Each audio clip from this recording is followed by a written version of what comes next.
Hello, everyone. Welcome back to my YouTube channel. I have to admit, I never expected to see Peter August's face on my screen again. The moment Wes Ramsey showed up in General Hospital, I nearly leaned forward in my chair because for a split second, I thought the writers had pulled off another impossible resurrection. Then it hit me. This wasn't about bringing Peter back to life. This was something much more unsettling, and if you've watched this show as long as I have, you know that the ghosts people carry inside them can sometimes be far more dangerous than the ones buried in the ground. I'll tell you what, General Hospital has always known how to turn emotional scars into unforgettable stories, and this one already has my full attention. What really surprised me wasn't Peter's appearance. It was the way the show handled it. Wes Ramsey returned in the July 2 episode, but Peter August is still dead. That part hasn't changed. Instead, Peter has become the face of Anna Devane's deepest trauma. The reminder that no matter how hard someone fights to move forward, the past has a funny way of knocking on the door when you least expect it. Looking back, it actually makes perfect sense. Anna didn't just survive months trapped beneath Windermere. She endured isolation, fear, and constant hallucinations caused by the drugs she was forced to take. Anyone who has lived long enough knows that the mind doesn't simply erase experiences like that overnight. The body may heal, but the heart and the mind often need much longer. That's why I find this storyline so believable. It isn't about a villain cheating death. It's about the wounds that refuse to disappear. Peter's first hallucination after Anna escaped was already unsettling enough, especially when Cesar Faison also appeared in those disturbing visions. At the time, I wondered whether those scenes were simply temporary, a way to show how damaged Anna had become. Now, General Hospital has answered one of the biggest questions teased in the summer preview. Peter never truly left Anna's world because he never left her mind. One scene in Thursday's episode really stayed with me. Felicia walked away believing Anna was finally making real progress in therapy. That should have been a hopeful moment. Instead, Peter quietly appeared after Felicia left, almost as if he had been waiting for the room to empty. Then came that chilling reminder that Anna's greatest battle isn't happening out in Port Charles. It's happening inside her own thoughts. Bless her heart, I don't think she's fighting Peter anymore. I think she's fighting everything he left behind. When I remember how Peter's story originally ended back in 2022, this twist feels even more meaningful. Felicia struck him with the metal bar while protecting Maxie, and Anna made the painful decision not to rush to save him. She stayed there until she knew he was gone. That moment closed Peter's chapter as a living villain, but maybe it also opened another chapter that none of us fully appreciated at the time. Sometimes the hardest part isn't surviving the danger. It's living with the memories afterward. The more I sat there thinking about everything that happened, the more I realized the writers had been quietly setting this up for a long time. Looking back now, all those little hints from the General Hospital summer preview suddenly make perfect sense.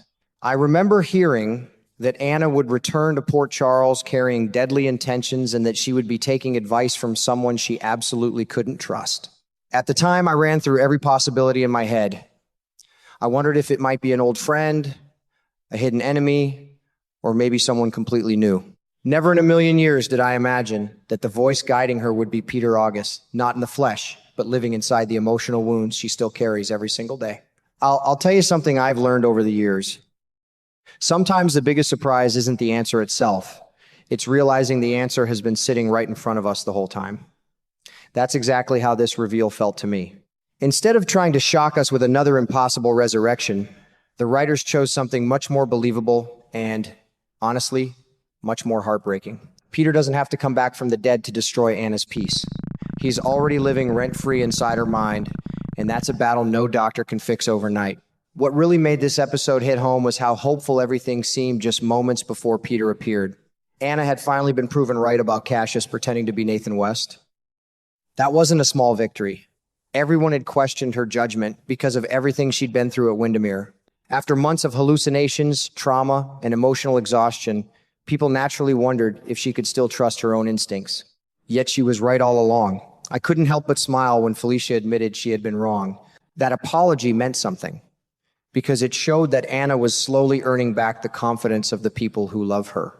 Then came another moment that almost made me breathe a sigh of relief. Anna's therapist finally believed she had made enough progress to leave the treatment center. Hearing that felt like watching someone finally reach the finish line after an exhausting race. I thought maybe this chapter was closing. Maybe Anna could finally go home, reconnect with the people she loves, and begin living instead of merely surviving. But General Hospital had other plans. The instant Peter appeared after Felicia walked away, I felt that knot in my stomach tighten all over again. It wasn't loud, it wasn't dramatic. In fact, that's what made it so unsettling. Peter didn't have to threaten anyone. He didn't need a weapon or some elaborate scheme. His presence alone completely changed the mood of the scene. One minute there was hope, and the next there was doubt. That's incredibly effective storytelling because fear doesn't always announce itself. Sometimes it quietly slips back into your life when you think you finally escaped it. As I've gotten older, I've come to believe that emotional scars behave exactly like that. People often say time heals everything, but I don't think that's entirely true. Time helps us carry our pain better, but every now and then something reminds us of what happened, and suddenly those old feelings come rushing back as if no time has passed at all. Watching Anna see Peter again reminded me of that. This isn't just about remembering someone who caused her pain. It's about reliving the fear, the guilt, and the impossible choices she had to make. Those kinds of memories don't disappear simply because everyone else wants you to move on. That's why I think Peter has become something far more dangerous in death than he ever was alive. When he was alive, Anna knew exactly who her enemy was. She could fight him, she could stop him, she could protect the people she loved. But now the enemy exists inside her own thoughts. How do you defeat that? How do you know which feelings belong to you and which ones are being fueled by the trauma you've never fully escaped? Those questions fascinate me because they're so deeply human.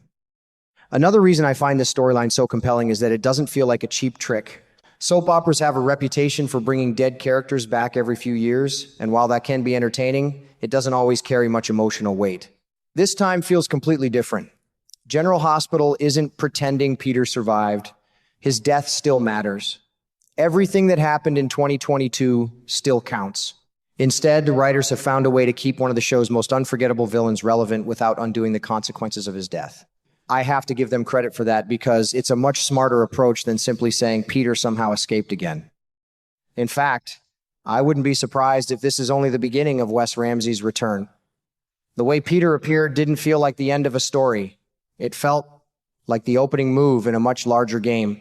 If he continues showing up whenever Anna faces difficult decisions, then every choice she makes from this point forward becomes unpredictable. Will she be acting on her own instincts, or will Peter's lingering influence quietly push her toward darker decisions? That's the question I keep asking myself, and I suspect the writers want us asking exactly that. The summer preview warned us that Anna would return to Port Charles with deadly intentions.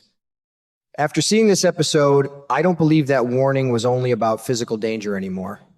I think it's also about the emotional war happening inside her. A person doesn't have to be physically controlled to lose their way. Sometimes fear, guilt, and unresolved trauma can become the loudest voices in the room. If Peter keeps feeding those emotions, Anna could find herself making choices she never would have considered before everything happened at Windermere. When I step back and look at the bigger picture, I honestly think this could become one of the strongest stories General Hospital tells all summer. It's emotional without feeling forced. It's suspenseful without relying on another miraculous resurrection. Most importantly, it gives Anna a battle that feels deeply personal.